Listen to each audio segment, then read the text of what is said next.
ശബരിമല സംരക്ഷണ സംഗമത്തിന്റെ സംഘാടക സമിതി രൂപീകരിച്ചു. 101 പേരടങ്ങുന്ന സംഘാടക സമിതിയാണ് രൂപീകരിച്ചത്.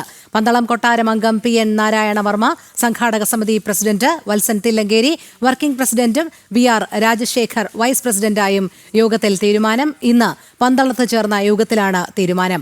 ഗോകുൽ ചേരുന്ന വിവരങ്ങളുമായി. ഗോകുൽ, ശബരിമല സംരക്ഷണ സംഗമത്തിന്റെ സംഘാടക സമിതി രൂപീകരിച്ചിരിക്കുകയാണ്. എങ്ങനെയാണ് സംഘാടക സമിതി അംഗങ്ങളും അവരുടെ സ്ഥാനങ്ങളും? രോഹിണി, ശബരിമല ആഗോള അയ്യപ്പ സംഗമത്തിനെതിരായിട്ട് യഥാർത്ഥ വിശ്വാസികളെ ഉൾപ്പെടുത്തിക്കൊണ്ട് ശബരിമല സംരക്ഷണ സംഗമം സംഘടിപ്പിക്കുമെന്ന് ശബരിമല കർമ്മസമിതി നേരത്തെ തന്നെ പ്രഖ്യാപിച്ചിരുന്നതാണ്. അതിൻ്റെ നടപടികൾ ഇതിനോടകം തന്നെ ആരംഭിച്ചിട്ടുണ്ടായിരുന്നു. അതിൻ്റെ ഏറ്റവും സുപ്രധാന ഘട്ടമെന്നോണമാണ് ഇന്നിപ്പോൾ പന്തളത്ത് ശബരിമല കർമ്മസമിതിയുടെ നേതൃത്വത്തിൽ വിവിധ ഹൈന്ദവ നേതാക്കളെയും ഹൈന്ദവ ആചാര്യന്മാരെയും ഒത്തുചേർത്തുകൊണ്ട് സംഘാടക സമിതി രൂപീകരിച്ചിരിക്കുന്നത്. വിശാലമായിട്ടുള്ളൊരു സംഘാടക സമിതിയാണ് ഈ പരിപാടിക്ക് വേണ്ടി ക്രമീകരിച്ചിരിക്കുന്നത്. 101 അംഗങ്ങളാണ് സംഘാടക സമിതിയിൽ ഉൾപ്പെട്ടിരിക്കുന്നത്. ഏറ്റവും ശ്രദ്ധേയം, പന്തളം കൊട്ടാരം വീണ്ടും ഈ ഒരു പരിപാടിയുടെ അല്ലെങ്കിൽ ശബരിമല സംരക്ഷണ സംഗമത്തിന്റെ നേതൃസ്ഥാനത്തേക്ക് വരുന്നു എന്നുള്ളത് തന്നെയാണ്. ശബരിമല കർമ്മസമിതിയോടൊപ്പം പന്തളം കൊട്ടാരവും ആ ഒരു വലിയ പരിപാടിയിൽ ഭാഗവാക്കാകുന്നു, നേതൃത്വം വഹിക്കുന്നു.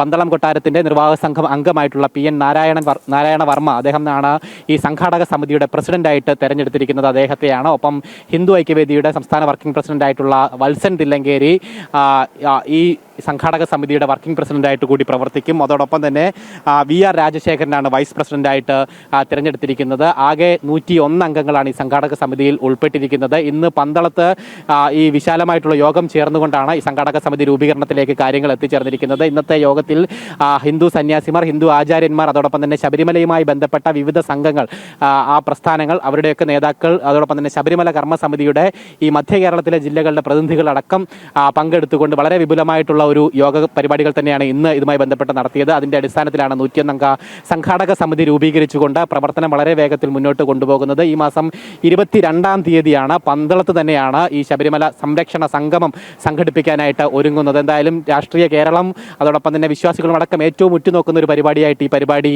മാറുകയാണ്. ഒപ്പം ഇത്രത്തോളം വലിയൊരു പരിപാടി സംഘടിപ്പിക്കുന്നതിലൂടെ ആഗോള അയ്യപ്പ സംഗമത്തിന്റെ പെരുമ കൂടി ചെറുതാകുന്നു, അല്ലെങ്കിൽ അതിലേക്കുള്ള ശ്രദ്ധ കുറയും എന്നുള്ളൊരു ആശങ്ക നിലവിൽ സർക്കാരിനും അതോടൊപ്പം തന്നെ സർക്കാരിന്റെ സംവിധാനങ്ങൾക്കും ഉണ്ട് എന്നുള്ള കാര്യം വസ്തുതയാണ്. പ്രത്യേകിച്ച് ഹിന്ദു സംഘടന, നിരവധി സംഘടനകളും അതോടൊപ്പം തന്നെ ഹിന്ദു ആചാര്യന്മാരും ഒക്കെ പൂർണ്ണ പിന്തുണ പ്രഖ്യാപിച്ചുകൊണ്ട് ഏറ്റവും ശ്രദ്ധേയം പന്തളം കൊട്ടാരവും പൂർണ്ണ പിന്തുണ ഈ പരിപാടിക്ക് പ്രഖ്യാപിച്ചിരിക്കുന്നു എന്നുള്ളത് തന്നെയാണ്. അതുകൊണ്ട് തന്നെ സർക്കാരിന്റെ ആഗോള അയ്യപ്പ സംഗമത്തിന്റെ പ്രാധാന്യം ഈ പരിപാടി പ്രഖ്യാപിച്ചതോടുകൂടി തന്നെ മങ്ങിത്തുടങ്ങിയിട്ടുണ്ടായിരുന്നു. എന്തായാലും സംഘാടക സമിതി അടക്കം രൂപീകരിച്ചുകൊണ്ട് വളരെ വേഗത്തിൽ തന്നെ കാര്യങ്ങൾ മുന്നോട്ട് കൊണ്ടുപോയിക്കൊണ്ടിരിക്കുകയാണ് നിലവിൽ ഈ ശബരിമല കർമ്മസമിതിയും അതോടൊപ്പം തന്നെ ഈ പരിപാടിയുടെ സംഘാടക സമിതിയും.